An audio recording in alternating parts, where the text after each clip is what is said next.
Olá, estamos começando a nossa live de hoje. Eu agradeço 645 mil inscritos no meu canal. Muito obrigado mesmo. Sempre digo, você que gosta do canal, do conteúdo, das lives, das entrevistas, da perspectiva que nós temos, analítica, crítica, propositiva, indica o canal a um amigo, uma amiga. É muito fácil, canal no YouTube, Marco Antônio Villa, diga para ativar o sininho com suas notificações, coloque like no que vocês gostaram e utilize, como vocês muito bem fazem, a página dos comentários. Né? Lembro que as duas últimas entrevistas com o general Santos Cruz, que deve coordenar, ou ser um dos coordenadores, tudo indica, da campanha de Sérgio Moro à presidência da República, é o cenário de hoje, não sabemos o que poderá acontecer amanhã, mas o cenário é esse, e a entrevista com o economista Antônio Candeira. E já temos agora uma série de entrevistas programadas, inclusive para entender esses fenômenos que estão ocorrendo na América Latina, na América do Sul em especial, né? No caso da Argentina, das eleições da Argentina e das eleições no Chile. Durante a semana também nós vamos ter entrevistados discutindo essa questão, né? Eu queria, então, destacar também que nós criamos o clube de membros, seja membro, sabe? Quando você entra no computador, não sei porque está havendo um pequeno problema no celular, mas no computador vocês podem entrar, é um retângulo azul, só clicar ali, pum, seja membro. Tem duas formas de ser membro do clube, né? Que é um material exclusivo que a gente produz para o clube e vai alimentando durante o mês. Tenho certeza que vocês vão gostar. Lembro também que no Twitter vocês podem me seguir pelo Vila Marco Villa, no Instagram, @Marco Antônio Villa Oficial, e na plataforma de cursos www.cursovilla.com.br. Lá vocês encontram todas as informações sobre os 3 cursos que estamos oferecendo, ou seja, História Política das Funções Brasileiras, História da Ditadura Militar no Brasil, que é fácil isso, www.cursovilla.com.br. Lendo todo o noticiário, acompanhando, hoje já falei, já em todo lugar. Então, uma coisa que eu notei, excetuando o general Mourão, aí tem de ser registrada bem da verdade, que tuitou sobre a proclamação da República, evidentemente dentro de uma visão sem muita sustentação histórica, mas tudo bem, eu entendo até a fala, vamos citar assim, né? A tuitada dele, quer dizer, como é que ele pensa, que um grupo de militares pensa daquela forma, porque há uma identificação entre a República e os militares, tudo bem, excetuando o vice-presidente Mourão, o presidente da República não falou nada, que hoje é o feriado da República.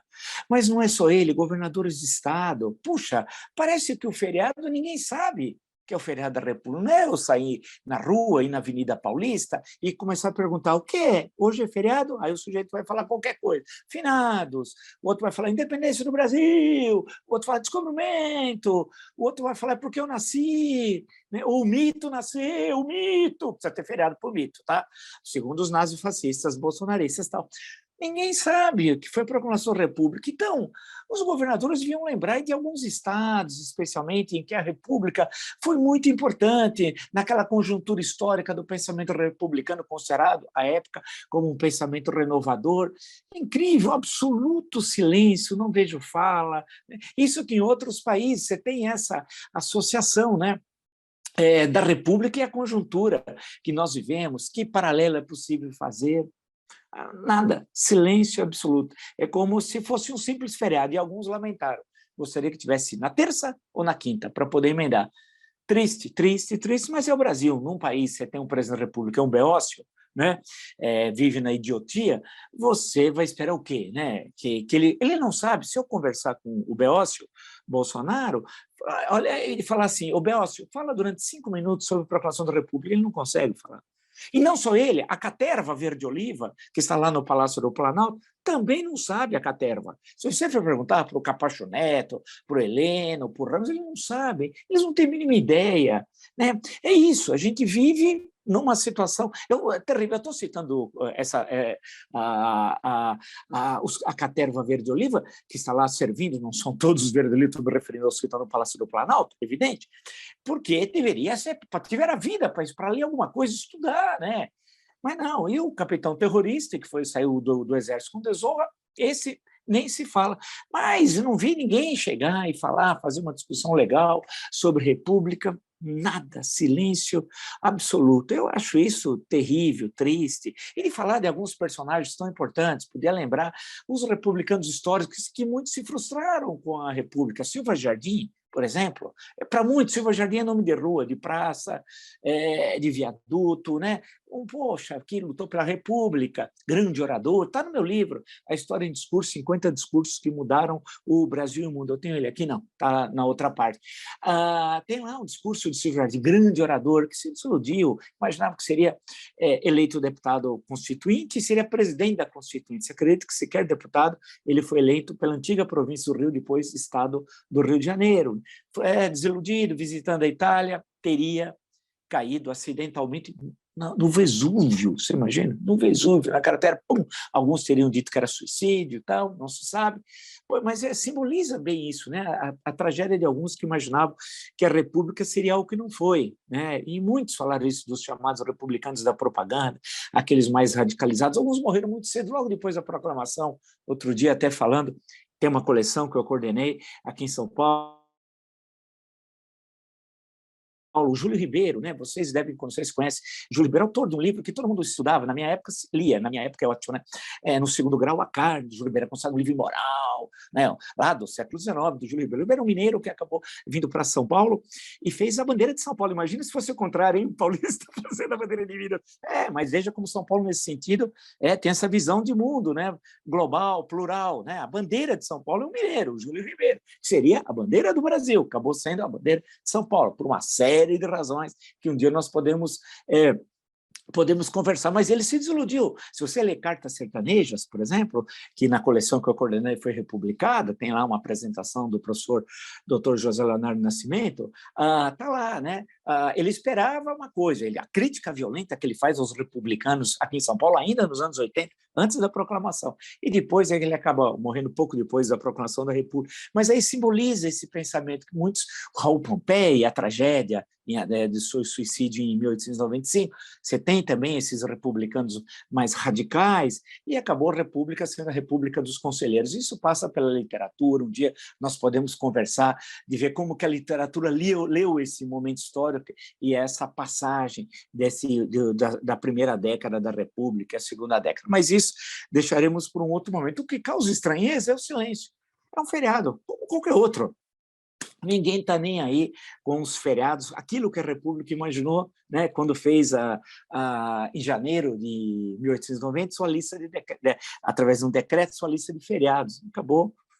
Os feriados cívicos, eles aboliram todos os feriados religiosos, excetuando os finados. Até o Natal foi abolido pela República. Forte influência da Terceira República Francesa. Aqui nós éramos uma república laica, né?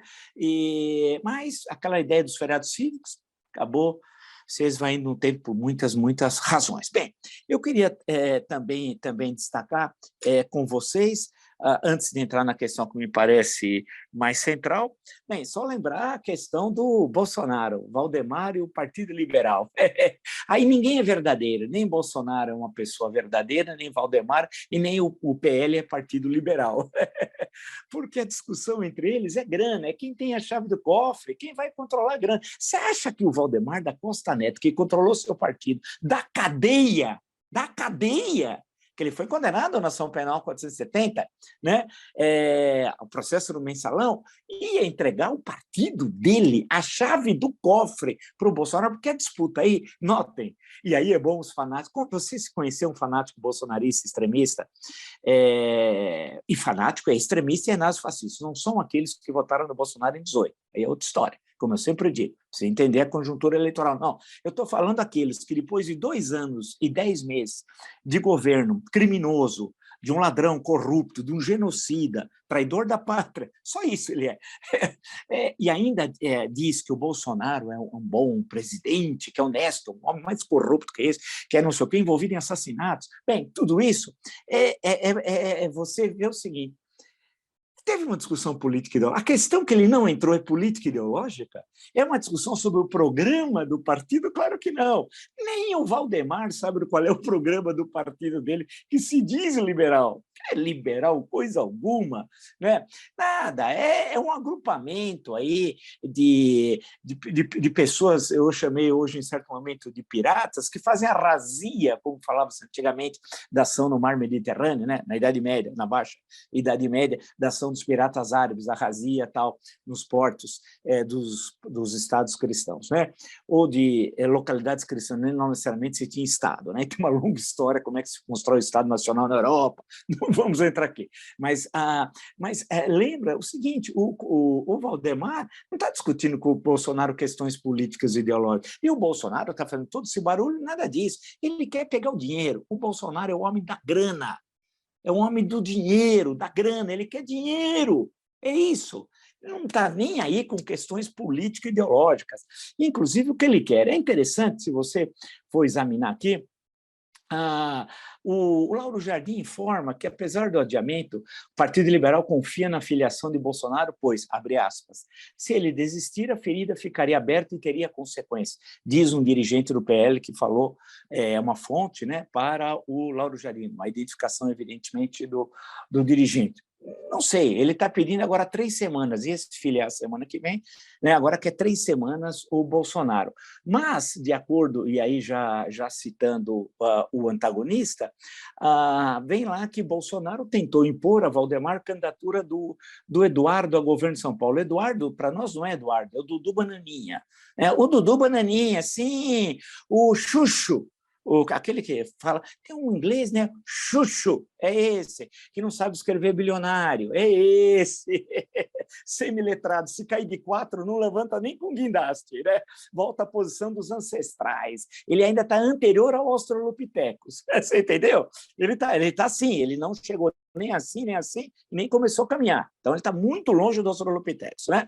O Dudu Bananinha, ele queria, o chefe da Orcrim, o Jair queria colocar o Bananinha como candidato do PL, que já tem todos os seus acordos aqui, certamente, a governadora e também o sanfoneiro, o grande sanfoneiro Gilson Machado, como candidato ao governo de Pernambuco, como se a aliança fosse feita assim.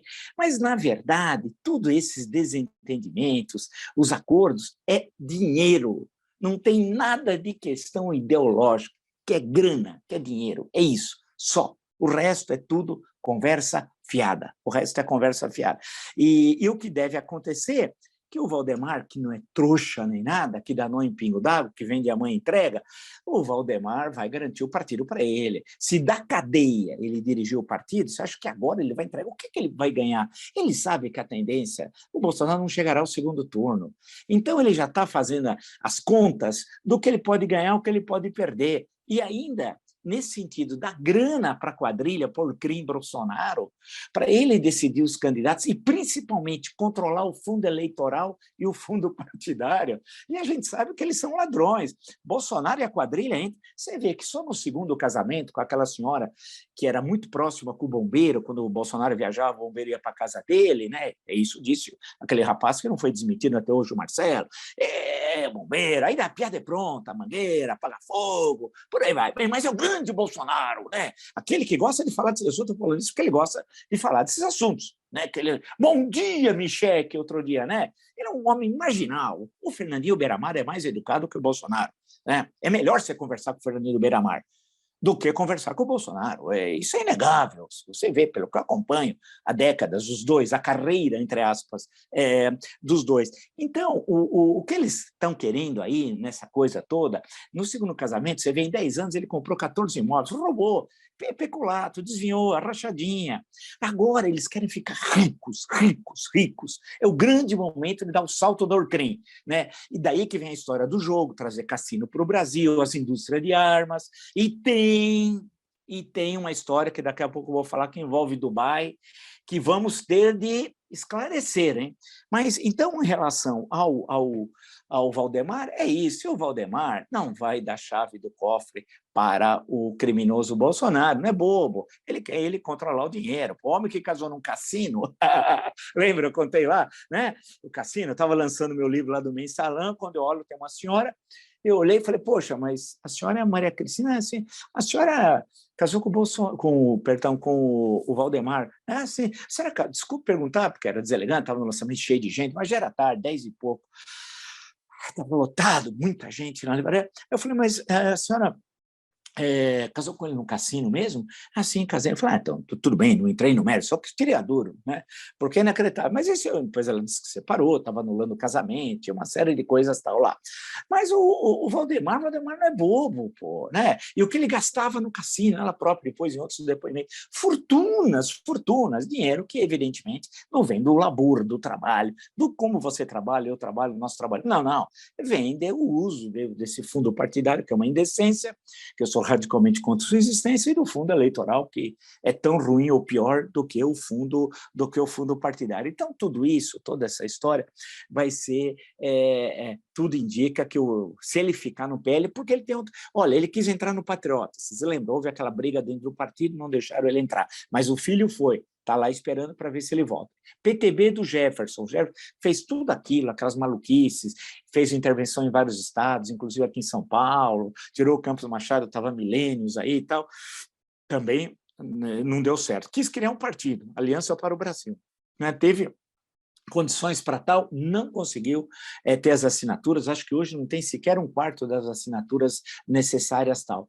E ficou procurando. Né? Aí veio a história do PP, Partido Progressista, que os caras já viram as alianças estaduais que deram um pé para trás, e ele acabou indo para o PL, é muito estranho. Agora ele diz que é só noivado, não é mais casamento, e tem de esperar 3 semanas. E tem uma questão importante aí. Quando o partido tem candidato a presidente, vai gastar parte do fundo eleitoral com a candidatura do presidente. Quando você não tem, você pega toda essa grana e joga principalmente para a candidatura para os deputados federais. E por quê? Porque você está contando lá na frente, tem uma grande bancada na Câmara dos Deputados para, na hora do recorte do fundo partidário, ter grana, na hora do recorte do fundo eleitoral, ter grana, e também vender apoio para o futuro governo que toma posse a 1º de janeiro de 2023. Né? E se você tem candidato a presidente, você vai gastar dinheiro aqui, vai retirar dinheiro daqui. Né? E principalmente um candidato inviável eleitoralmente. Pode garantir inviável o criminoso. Né? Se é que ele chega até o processo eleitoral, não tenha de renunciar no meio de um grande escândalo de corrupção, alguma outra coisa que possa ocorrer. A história, né? Dentro do que determina a legislação, o ordenamento legal, nós tivemos, em certo, quando eu digo nós, é a sociedade civil, as condições para resolver isso. Aquele momento, dia 9 de setembro, perdão, né? Tem o dia 7, aí tem a carta lá o dia 8, né? Tudo aquilo, aí vem o tempo. Quando vem aquela fala do Luiz Fux, na tarde, posterior às manifestações golpistas de 7 de setembro, aquele era o momento, quando ele falou que era crime de responsabilidade, e é verdade, não cumprir decisão judicial. As condições estavam colocadas, era só bater na bola e a bola entrava. E parou, ninguém mais seguiu em frente, né? Porque aí veio aquela carta do Temer, aquela carta ginasiana, patética, inclusive diz que o Temer está viajando, parece que está em Dubai, né? Não sei, eu vi uma notícia aí, para convencer investidores a colocar o seu rico capital aqui no Brasil. Você acha que o Temer... Não, põe a bola no chão, vamos lá, né? Falar a linguagem futebol. Você acha que o Temer convence alguém? Quem é Michel Temer no Brasil hoje? Ele não é eleito chefe de quarteirão. E quem é internacionalmente Michel Temer? Você acha que o grande fundo vai olhar para o Temer e falar, mas se o Temer diz, tudo bem. Temer é nada. Uma pessoa patética. Ou ele passou lá por Lisboa, lá no do Gilmar, já nem sei também, ele ia falar também sobre... Você acha que alguém vai levar a sério? Inclusive, eu não entendi bem essa questão aí de Lisboa, mas deixa isso de lado, é tanta coisa que a gente tem que falar. Mas eu queria... destacar especialmente, antes de falar do fake green, fake money, eu queria só lembrar do Bananinha. Eu estou com uma pulga atrás da orelha, como se falava antigamente, muito antigamente. O que o Dudu Bananinha foi, outra vez em Dubai, no prazo de um mês, foi 2 vezes. Primeiro, com a esposa, a filha, e tira aquela foto patética. Ele é ridículo. É um semi-letrado, um pobre coitado, né? Um homem próximo, como eu disse, ao Australopithecus, mas não chegou ainda à altura ao cérebro, não tem aquela configuração do Australopithecus, é inferior ainda. Né? O que o Dudu Bananinha foi lá fazer? Não é uma boa pergunta? O que o Dudu Bananinha faz? 2 vezes no mês? Espera, tem negócios estranhos aí, ou não? Foi falar com quem? Você viram aquela turma de Dubai, aquele emir, gente perigosa, né? Gente boa, gente que sequestra filha, então, gente de primeira, sabe? Gente muito boa ali. O que ele foi fazer, hein? Isso daí não me cheira bem. Tem coisa aí, é só investigar. Dudu Bananinha, 2 vezes em Dubai, com quem ele falou, aqui no Brasil, que ponte ele tem com uma pessoa que tem ponte lá, né? Que ligação isso tem com ações clandestinas, que envolve muito dinheiro com a África Negra? Eu estou dando caminho, é só ir atrás, né? Estranho, né? E o Dudu Bananinha é deputado por qual estado, hein? Ah, São Paulo! Ele mora em São Paulo? Não mora. Fraudou o registro, o domicílio eleitoral? Fraudou, é um fraudador, criminoso. E ninguém faz nada. Alguém vai achar assim, pô, mas você é chato. Deixa isso para lá. O que importa é que os eleitores boçais, Bocumoco, porra, faz tempo, isso era propaganda agora na Antártica. Mas uns boçais só pode ser para votar no Bananinha, é igual, pior que ele. Portanto, é aquela transição, hein? Né? O homem de Cromanhão está indo até chegar aos Australopithecus e tal, mas o eleitorado é aquele. E eu veja uma parte desse eleitorado conversando com algumas pessoas, eu falo, não é possível. Como é possível as pessoas ficarem num nível, são tão rebaixados, ainda para entender o contexto geral do país, a crise que nós vivemos, que é uma crise séria. Quando eu falo liderança política, não é mais, também é liderança empresarial, cultural. Em todo lugar onde precisa ter liderança, há um vazio. Por quê? Quando você olha o que nós temos, veja a malta que ele levou para Dubai, o Bolsonaro, né? Dá medo àquelas pessoas perigosas à ordem pública. Né? É um negócio inacreditável. E eu queria saber, insisto, que o Bananinha foi fazer 2 vezes em Dubai em 1 mês. Fazer o quê? Defender os interesses do Estado de São Paulo ou não? Né? E aí? Ele vai voltar a ser candidato? Ainda quer que ele seja candidato ao governo de São Paulo? O cara não mora aqui.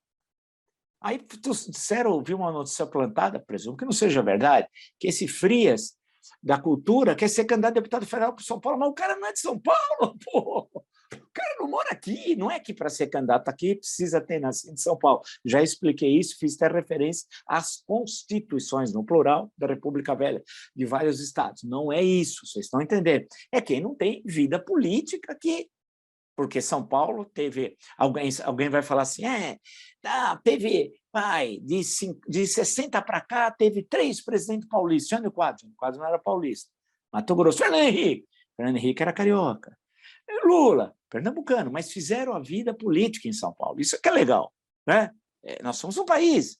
As pessoas mudam, fizeram a vida política aqui. Jânio fez a vida política aqui em São Paulo, desde a vereança.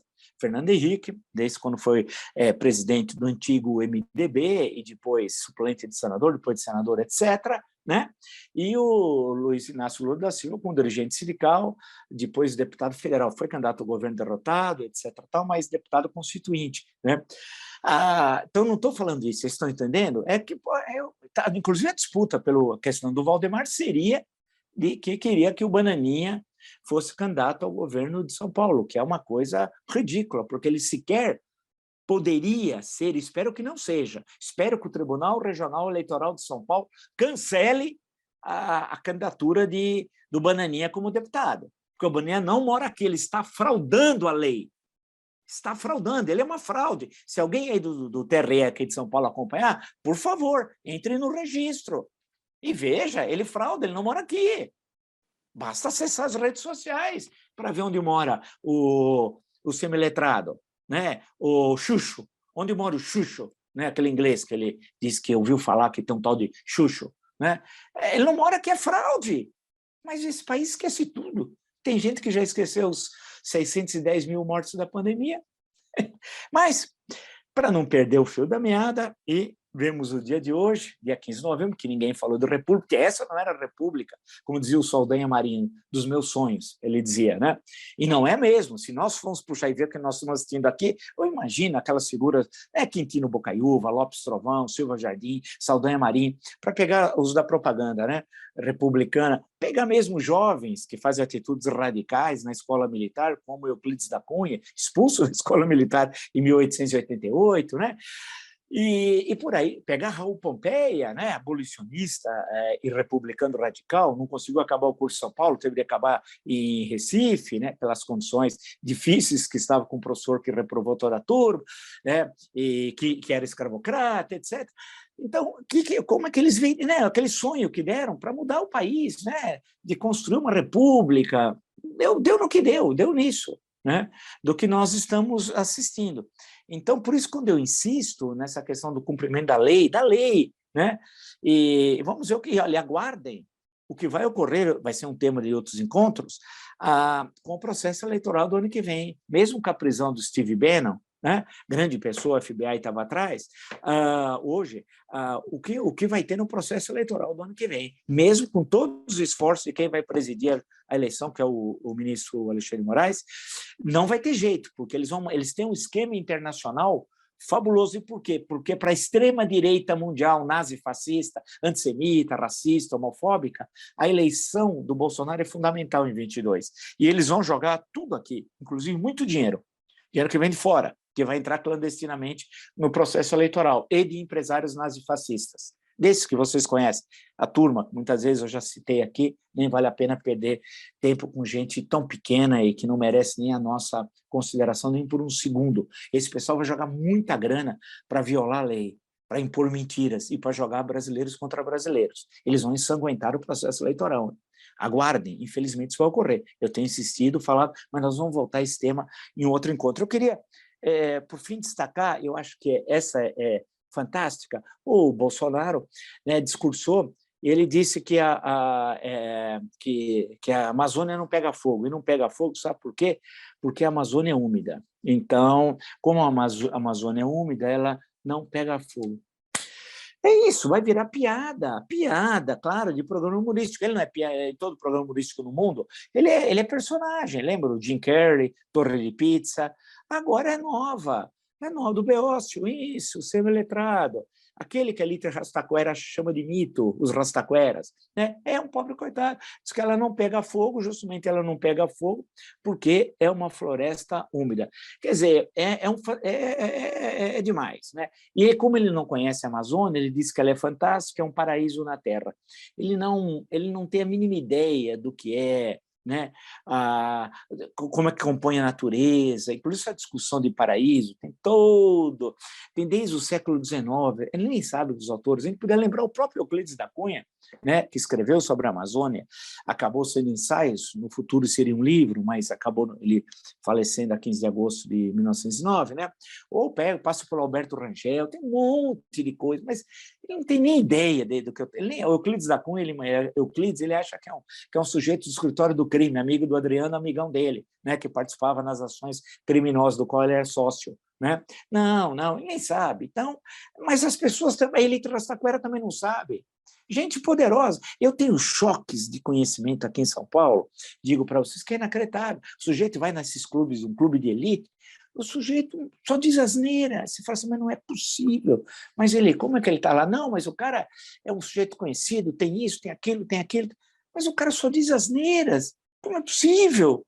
O rebaixamento cultural das elites. Então, nós não temos elites.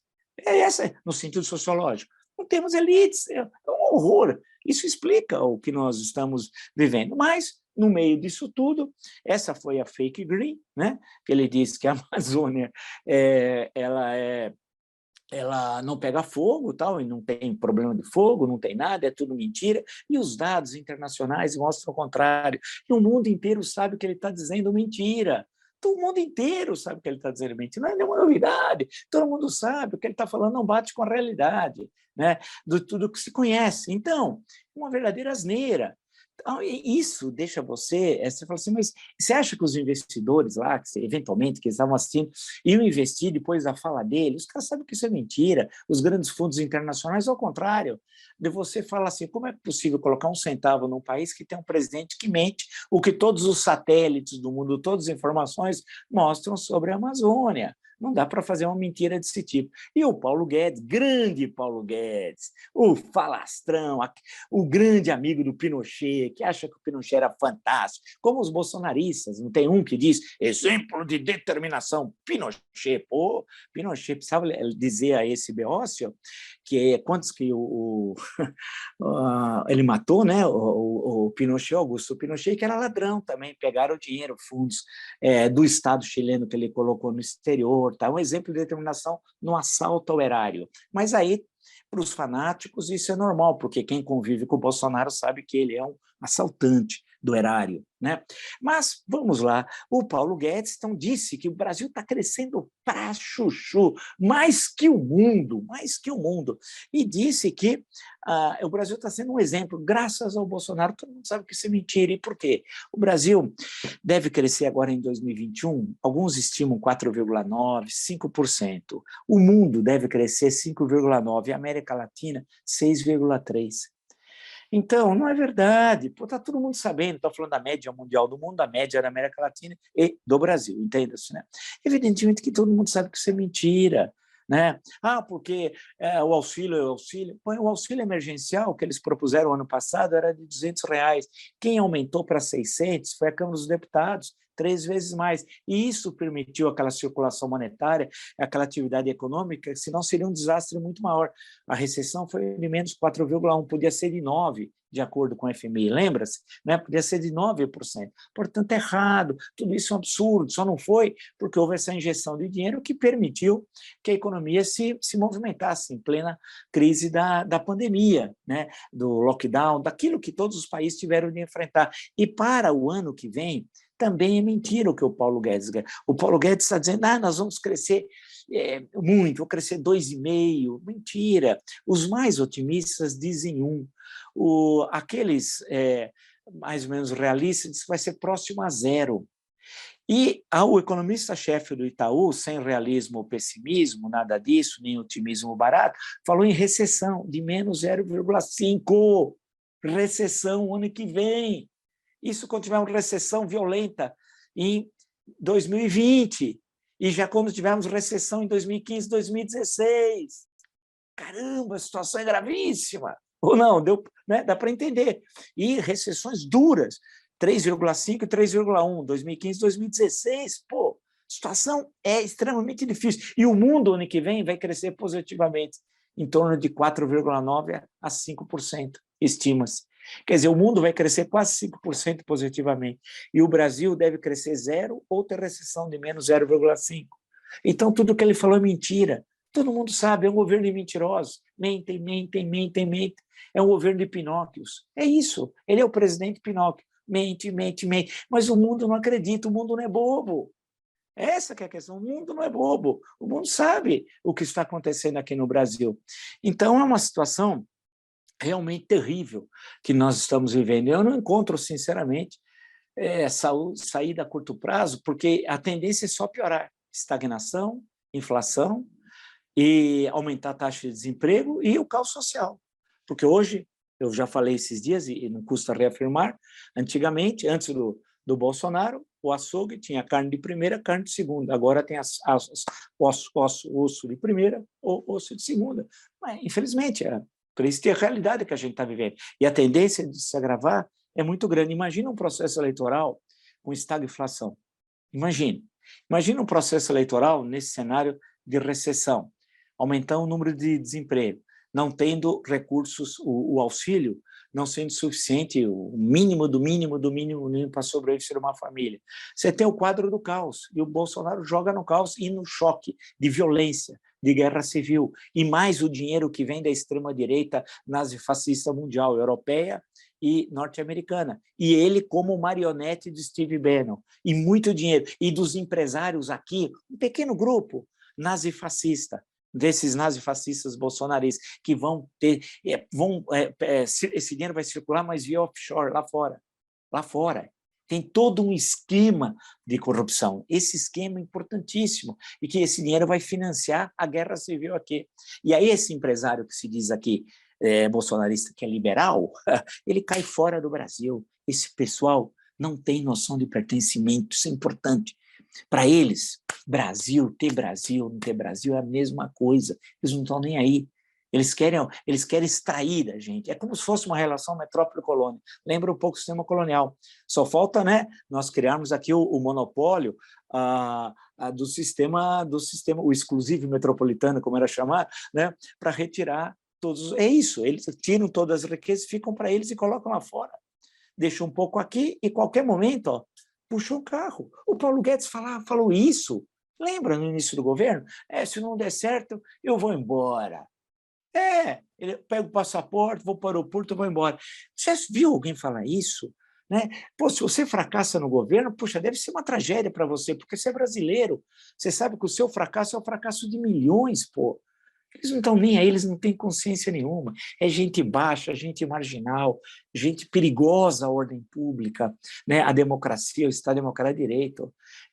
Não é acidental, então, que você tem essa elite rastaquera, a simpatia que ela tem por Orcrim, Bolsonaro e tudo que eles fazem.